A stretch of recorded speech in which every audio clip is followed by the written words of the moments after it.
संगति का असर।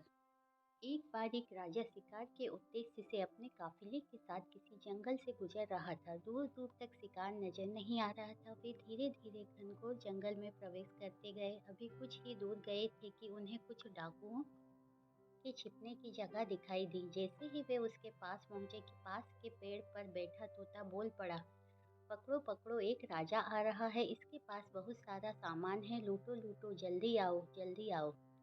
तोते की आवाज सुनकर सभी डाकू राजा की ओर दौड़ पड़े। डाकुओं को अपनी ओर आते देखकर राजा और उसके सैनिक दौड़कर भाग खड़े हुए।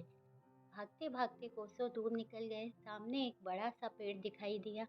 कुछ देर सुस्ताने के लिए उस पेड़ के पास चले गए। जैसे ही पेड़ के पास पहुंचे कि उस पेड़ पर बैठा तोता बोल पड़ा, आओ राजन, हमारे साधु महात्मा की कुटी में आपका स्वागत है। अंदर आइए, पानी पीजिए और विश्राम कर लीजिए। तोते की इस बात को सुनकर राजा हैरत में पड़ गया और सोचने लगा कि एक ही जाति के दो प्राणियों का व्यवहार इतना अलग अलग कैसे हो सकता है।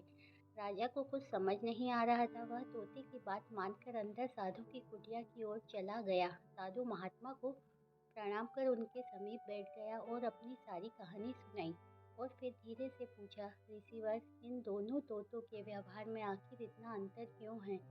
साधु महात्मा धैर्य से सारी बातें सुनी और बोले, ये कुछ नहीं राजन, बस संगति का असर है। डाकुओं के साथ रहकर तोता भी डाकुओं की तरह व्यवहार करने लगा है और उनकी ही भाषा बोलने लगा है। अर्थात जो जिस वातावरण में रहता है वह वैसा ही बन जाता है।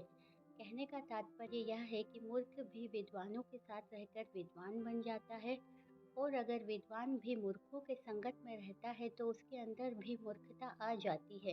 इसलिए हमें संगति सोच समझकर करनी चाहिए।